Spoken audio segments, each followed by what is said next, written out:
Psalm 10, a prayer for justice when evil seems to prevail. Psalm 10 is a lament that continues the themes of Psalm 9 but shifts into a deeper struggle with the apparent delay of divine justice. Traditionally associated with David, it gives voice to the tension between lived experience and theological conviction, the question of why evil seems to flourish while God appears silent.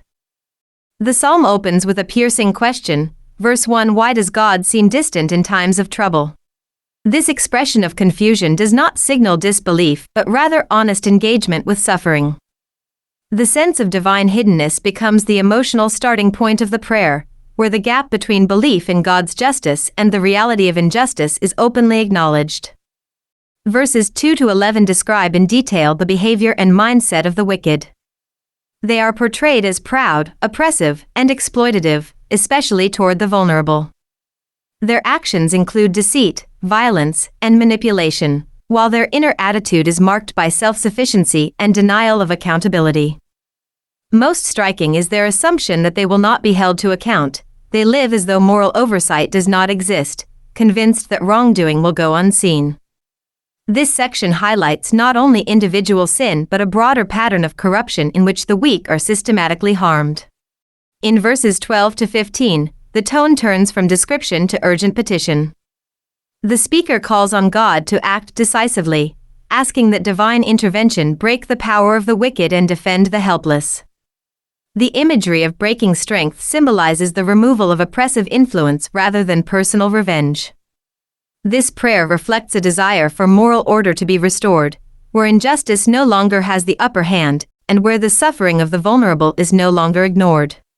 The closing section, verses 16 to 18, shifts into affirmation. Despite earlier questioning, the psalm concludes with a declaration that God reigns eternally. The divine ear is attentive to the cries of the humble, and God is portrayed as the defender of the orphaned, the oppressed, and those without power. The final vision is one in which human arrogance is ultimately silenced, and unjust domination comes to an end under divine rule. Taken as a whole, Psalm 10 moves through a full emotional and theological arc, from confusion about God's apparent absence, through a detailed portrayal of evil, into a plea for intervention, and finally into renewed confidence in divine kingship. It holds together both struggle and trust, refusing to resolve the tension too quickly while still affirming that justice is secure in the character of God. Within a broader theological reading, many also see this psalm as pointing toward the life and work of Jesus Christ, who enters into human suffering and injustice and ultimately embodies the assurance that evil will not have the final word. In that sense, the psalm becomes not only a complaint about the present but also a testimony of hope and a justice that is certain, even when not yet fully visible. Psalm 10 therefore speaks to the reality of delayed justice while anchoring its conclusion in confidence that the world is not ruled by chaos but by a sovereign and attentive king who will ultimately bring restoration. Psalm 10. Why do you stand afar off, O Lord? Why do you hide in times of trouble? The wicked in his pride persecutes the poor. Let them be caught in the plots which they have devised. For the wicked boasts of his heart's desire. He blesses the greedy and renounces the Lord.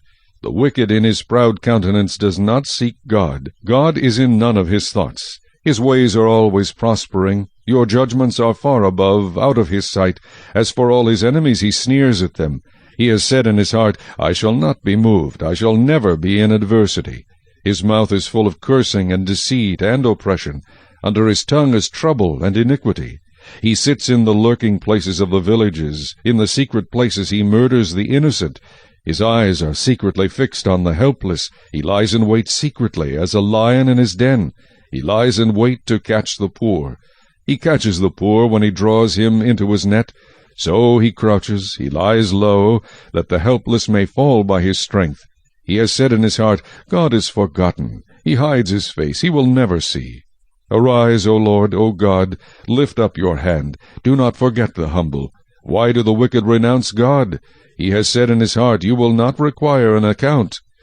But you have seen, for you observe trouble and grief, to repay it by your hand. The helpless commits himself to you. You are the helper of the fatherless. Break the arm of the wicked and the evil man. Seek out his wickedness until you find none. The Lord is king forever and ever. The nations have perished out of his hand. Lord, you have heard the desire of the humble. You will prepare their heart. You will cause your ear to hear, to do justice to the fatherless and the oppressed, that the man of the earth may oppress no more.